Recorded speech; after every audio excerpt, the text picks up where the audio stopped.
This channel does not promote any violent, harmful, or illegal activities. All content provided by this channel is meant for an educational purpose only. পড়ুয়াদের দেওয়া ট্যাবের টাকা তছরূপের অভিযোগে গত কয়েকদিন ধরে আমরা দেখেছি গোটা বাংলা তোলপাড় হয়েছে। জেলায় জেলায় ট্যাবের টাকা নিয়ে বিস্তর অভিযোগ উঠছে।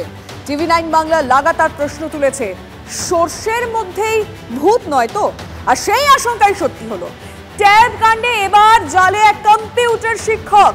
ট্যাব কেলেঙ্কারিতে এই প্রথম ফার্স্ট টাইম কোন শিক্ষককে গ্রেফতার করলো পুলিশ। আচ্ছা, তাহলে কি এক শ্রেণীর কম্পিউটার শিক্ষক ট্যাব কাণ্ডের সঙ্গে জড়িত? দেখুন ট্যাবে বিভ্রাট, টাকা চৌপাট।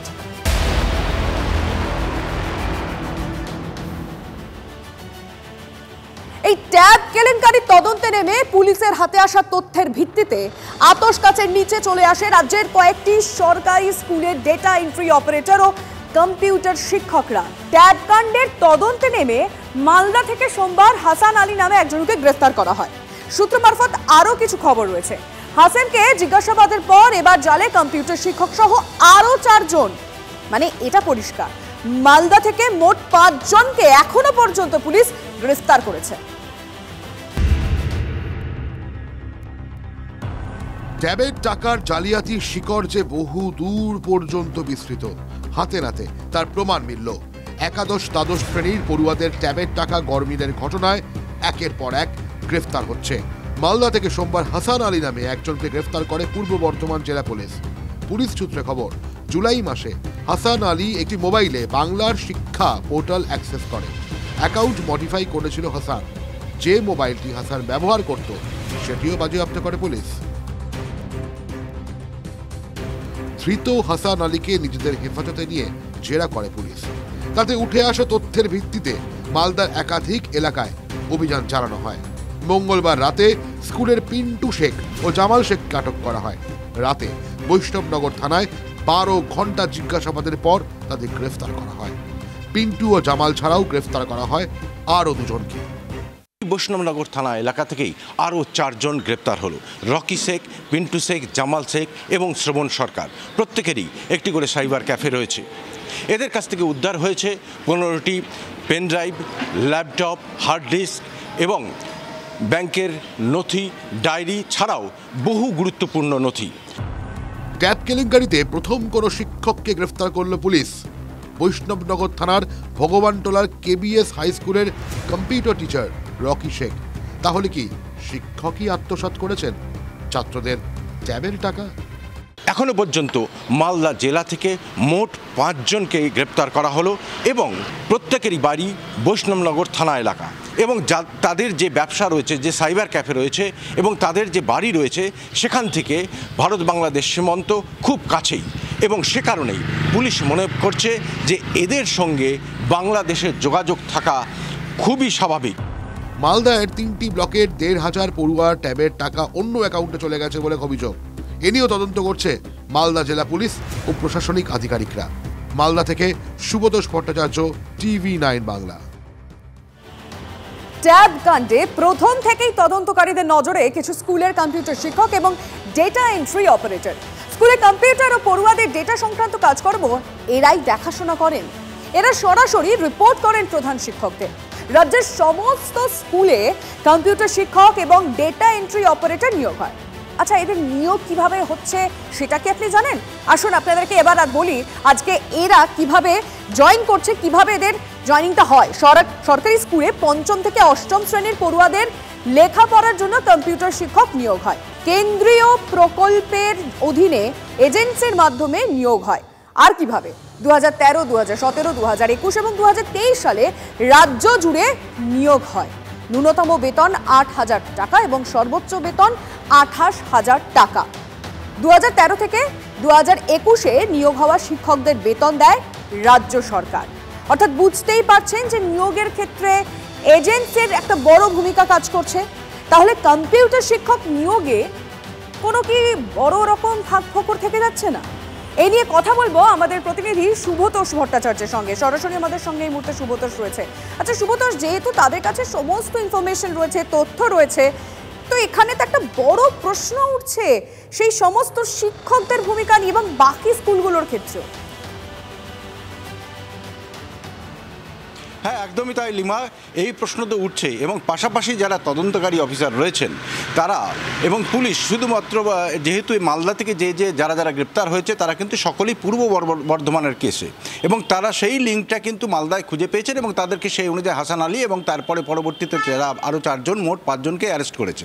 কিন্তু মালদাতেও একই রকমভাবে তদন্ত করছে প্রশাসনিক আধিকারিকরা এবং পুলিশ, এবং সেক্ষেত্রে যেটা প্রত্যেকটা ক্ষেত্রেই তদন্তের কিন্তু মূল লক্ষ্য যেটা ছিল, প্রথমেই ওরা সন্দেহ করেছিল তদন্তকারী অফিসাররা, তারা কিন্তু এই ডাটা এন্ট্রি অপারেটর, যারা কম্পিউটারটাকে সামলায়, যারা স্কুলের কম্পিউটার দেখাশোনা করে, শুধু তারা কিন্তু ক্লাস নেয় না, শুধুমাত্র তারা টিচার নন, 5 to 8 ক্লাসের যারা ছাত্রছাত্রী আছে তাদের ক্লাস নেন না, তারা কম্পিউটারে যাবতীয় যা কাজকর্ম তারাই করেন ফলস্বরূপ, এবং তারা রিপোর্ট করেন প্রধান শিক্ষককে।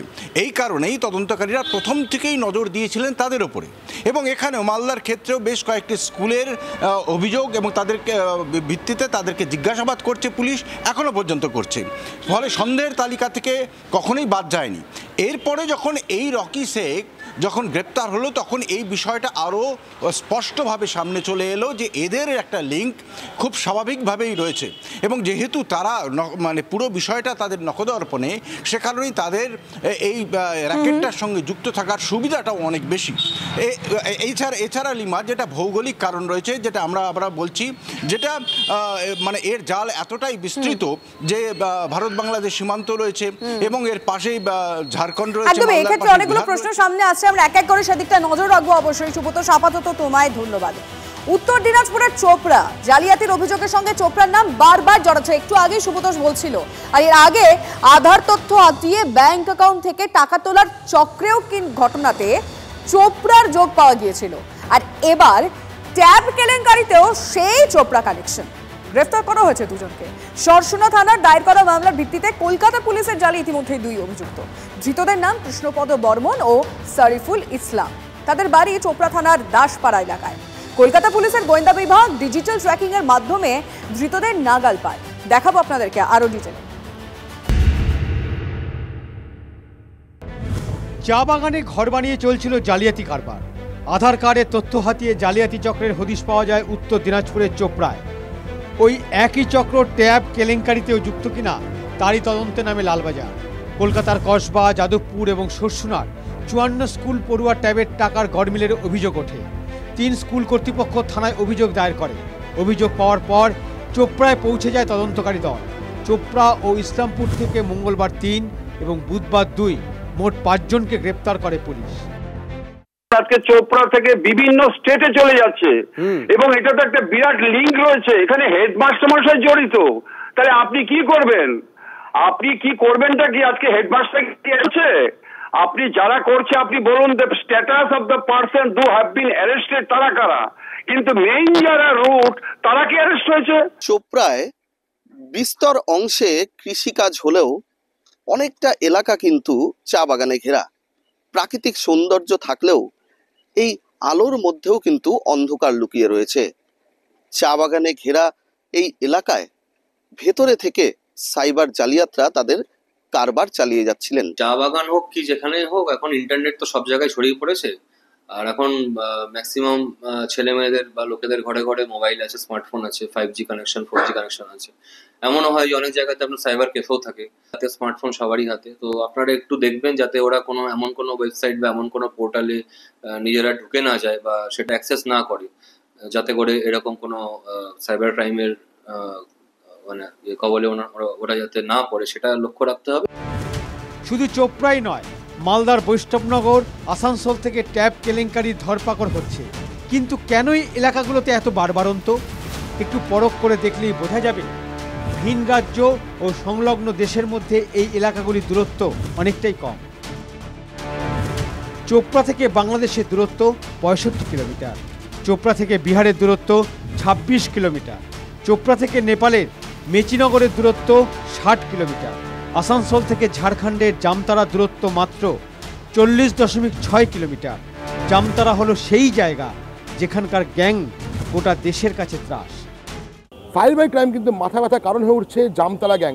এই জামতলা গ্যাংয়ের প্রসঙ্গ ট্যাব কেলেঙ্কারিতে কিন্তু মন্ত্রী ব্রাত্য বসুর গলাতে উঠে এসছে। জামতলা এই যে জায়গাটি যেটা বারবার করে দেশের ত্রাস, এই সাইবার দুর্নীতির দেশের ত্রাস, এই জামতলা কিন্তু আসানসোল থেকে মাত্র 40.6 কিলোমিটার দূরত্ব।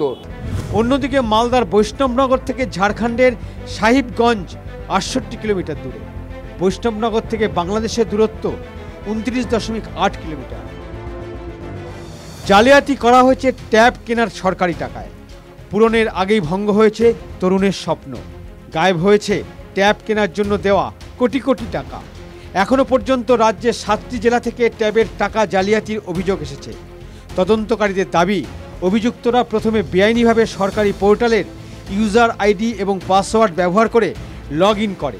তারপর তারা উপভোক্তাদের অর্থাৎ পড়ুয়াদের ব্যাংক অ্যাকাউন্ট নম্বর বদলে দেয়, যার জেরে যে অ্যাকাউন্টে টাকা ঢোকার কথা সেই অ্যাকাউন্টে না ঢুকে টাকা চলে যায় বদল হয়ে যাওয়া অ্যাকাউন্টে। এই জালিয়াতির সঙ্গে দুষ্কৃতী গ্যাংয়ে যোগ পাচ্ছে তদন্তকারীরা। চোপড়া, আসানসোল, বৈষ্ণবনগর, এই টাকা, এইখান থেকে যে ট্যাবের টাকা গায়েব হয়ে যাচ্ছে, এই টাকাগুলো সাইফন করে এই করিডোরগুলোর মাধ্যমে এই নেপাল, বাংলাদেশ বা প্রতিবেশী রাজ্য বিহার, ঝাড়খণ্ডে পৌঁছে যাচ্ছে না তো? তদন্তকারীরা কিন্তু ইতিমধ্যে কিন্তু এই বিষয়ে তদন্ত শুরু করেছে যে ভিন রাজ্যে, ভিন দেশে এই ট্যাবের টাকা পাচার হয়ে যাচ্ছে না তো?